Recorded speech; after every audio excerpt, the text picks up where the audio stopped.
BJP सरकार 1 वर्ष पूर्ति उपलक्षे विकास वाहन रथर शुभारंभ।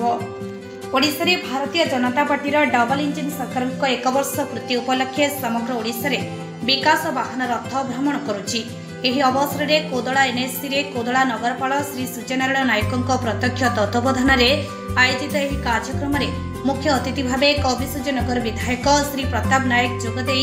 केन्द्र में मोदी सरकार 11 वर्षर सुशासन एवं राज्य में मोहन सरकार 1 वर्षर सुशासन संपर्क में लोकों को अवगत कराइथिले।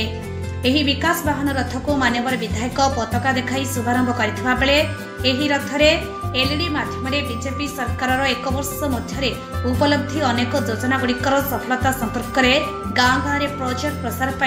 करा जायछि। एही अभियान 1 वर्ष उपलब्धि अनेक लोकों सेवारे समर्पित 1 वर्ष को नहीं जनहितकर योजना गुड़िकर साधारण जनता को करिब दिशा प्रतिपादित। गाँ गाँव में यह विकास वाहन परिभ्रमण करी एलईडी माध्यम लोकों को सचेतन कराइबा सहित अभियोग जनसाधारण अभियोग पत्र भी ग्रहण करिबो। एही अवसर में कोदला एनएससी रे एक छोट कुटीर शिल्प कराजिबा नै मध्य प्रतिश्रुति देइथिले विधायक। एहासह कोदला रे एक बस स्टैंड मार्केट कॉम्प्लेक्स निर्माण कराजिबा नै घोषणा करथिले विधायक। एही कार्यक्रम में उपाध्यक्ष रंजिता सेठी, एनएससी कार्यनिर्वाही अधिकारी कृष्णचंद्र रथ, काउंसिलर झिली प्रधान, अजित साहू, काउंसिलर प्रतिनिधि संतोष मिश्र समेत शताधिक महिला पुरुष उपस्थित थिले। गंजाम कोदलारू सुमन पट्टनायक रिपोर्ट, आम ओडिशा खबर। सुशासन एवं गरीब कल्याण मोदी सरकार 11 वर्ष एवं राज्य सरकार 1 वर्ष पूर्ति उपलक्षे आज गाँ गाँ घर घर विकास बुलवार कार्यक्रम अनुष्ठित होता। आम स्पष्ट प्रमाणित करने को चाहूँ जे जो मोदी सरकार सबका साथ सबका विकास एवं जो कथा दे कथा रखिलु से कथा को आम निश्चित करने प्रत्येक लोक पाखे रथ पहुँचब एवं जार जार समस्या अच्छी से समस्यार समाधान करिवार एक रास्ता ये जो रास्ता रथ आमर प्रत्येक गाँव में पहुँचब, प्रत्येक साहि पहुँचब एवं साहि लोक निज साहि कौन समस्या अच्छी तार निश्चित भाव लिखित भाव देवाई आम अनुरोध करूँ। एवं ये वर्ष भितर आप देखिथे आम महिला सशक्तिकरण करने सुभद्रा योजना पाखापाखि 80% महिला को जोड़ीलु जद्वारा कि आज आमर माँ भौणी मान आर्थिक स्थिति की मजबूत करने निश्चित सहायक होता सहित उत्तम स्वास्थ्य सेवा पाइबापी आयुष्मान भारत योजना एवं जन आरोग्य गोपबंधु जन आरोग्य योजना प्रणयन करा जद्वारा कि पाखापाखि 3,50 लाख लोक ये योजना जोड़ी हे एवं उत्तम स्वास्थ्य सेवा पाइपर। ता सहित 70 वर्ष ऊर्ध्व मोर गरीब माटा गरीब बापाटा जो उत्तम स्वास्थ्य सेवा वंचित था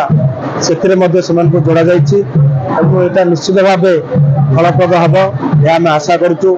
ता सहित दीर्घ दिन है लोक जो अपेक्षा थिला जे खाद्य सुरक्षा योजना से जोड़ा जाऊ।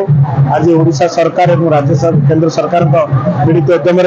6 लाख राशन कार्ड देवार व्यवस्था कर आगामी दिन में आहरी 25 लाख लोक जोड़ा जद्वारा कि मोर गरीब माँ गरीब बापाटा 2 मुठा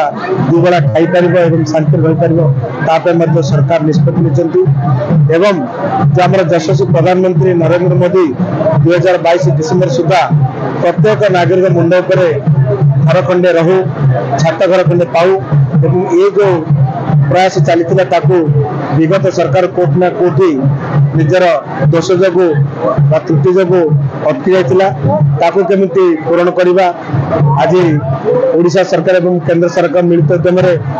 आवास योजना दि जाउछि एवं ये हूँ लोक मान सरकार ऑफिसर आसी प्रत्येक घर घर बुली सर्वे कर जो मैंने योग्य हितकारी से निश्चित भाव पक्का घर दिज्व सरकार सुनिश्चित कर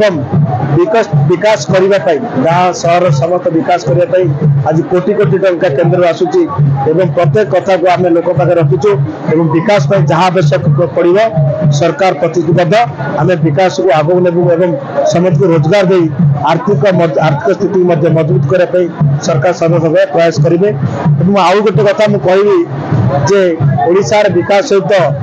कमिशन निर्वाचन मंडली केमती विकास करा जिवो तापे मध्ये आमे प्रयास करिछु एवं आगामी भविष्य में एठी फार्मा कंपनी आसीबो एवं पाखापाखि 50,000 लक्ष लोक रोजगार देवार व्यवस्था निश्चित भाव आशा करूँ वर्षे 2 वर्ष भर यह पूर्ण होगा जाऊँगी लोक मान जो भरोसा विश्वास थिला जो आशीर्वाद थिला से आशीर्वाद को निश्चित भाव आम